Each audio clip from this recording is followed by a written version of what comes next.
Liz Scissors. Today we're going to go over combing technique. There actually is a right way and a wrong way to comb dogs, and you want to make sure you are picking the right way. Combs are not designed to de-mat dogs. Yes, you can use them because they are firm and you can use them to pull through some tangles. However, they are not designed to be a de-matter. So I really encourage you not to use your combs for that purpose, because all it does is bend the pins and make the comb unusable or dangerous. So make sure you're not using it for that purpose. We are using the comb. I know you want to lay down, you can lay down. You're using the comb to check your work. For some jobs, it's all it is you're making sure that you're checking to make sure that your brush out was appropriate. Brushing, the reason you want to brush and then comb is because brushing is going to more gently get through and cause less breakage if you are doing it appropriately. And once you get that done, then the combing is going to make sure that you got it done. So if you're a pet parent at home, you want to make sure you brush, then you want to get your comb through it. And when your groomer is giving you that advice that you brush and then you comb, it's because the brush will lie to you. The reason we say that is because as somebody who doesn't work on thousands of dogs, you're not going to get the feel down very easily. You're going to have to do it over and over and over again to really understand if the brush is actually getting as deep as you want it to get, and you don't need to check your work. As a professional, we do it so often. We know the skin, we know the feel, so it's not that hard for us. Whereas if you are just doing your dog at home, sometimes it's very difficult. You really feel like you've got brushed a lot and you've gotten the tangles out when they're all beneath that top coat. And we don't want you to just surface brush. We want you to get all the way down to the skin. So we have wide tooth combs that are meant for fluffing. And you notice that the pins are very wide apart. They're very deep. And these are meant great for lifting large areas of coat quickly.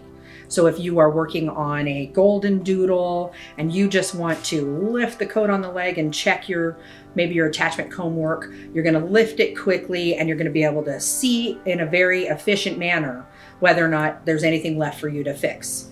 If you're using a small comb on a large breed, it's going to take you a whole lot longer. You really want to be smart in picking your tools, make sure they're appropriate to the size of the job as well as the purpose of the job. So fluffing combs are fantastic for lifting a lot of coat quickly. I know, Bub, stand up. So you really want to make sure that you're using it as a tool to lift coat quickly. And we lift and we drag. I am not going to take that comb and pull out of the coat.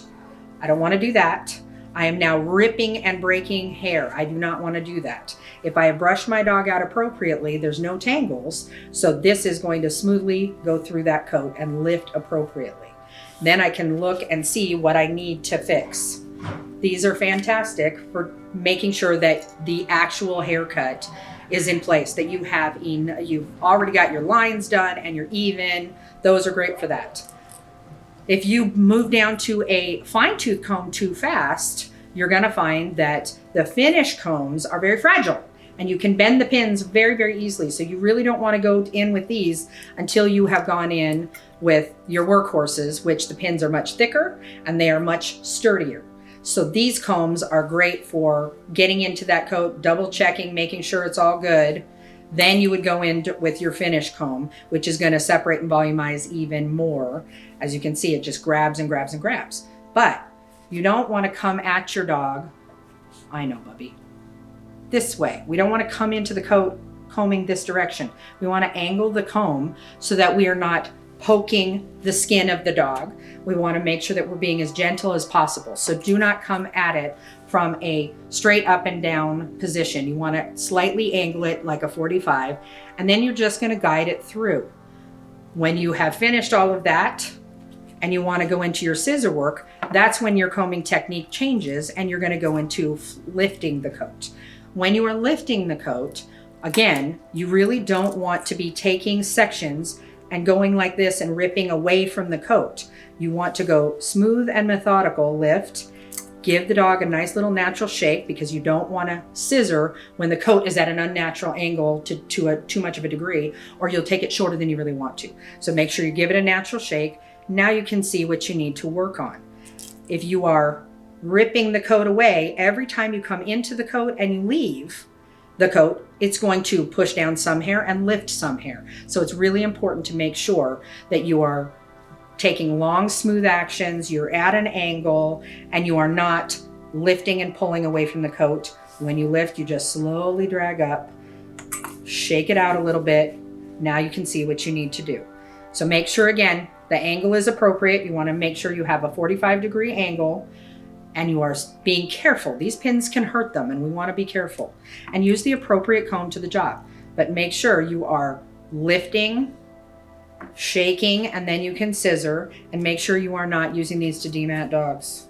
It's not fun for the dog. It just isn't. I hope these tips are helpful to you, and you can find out more information on me at lizzizzers.com. And I look forward to seeing you at the next one.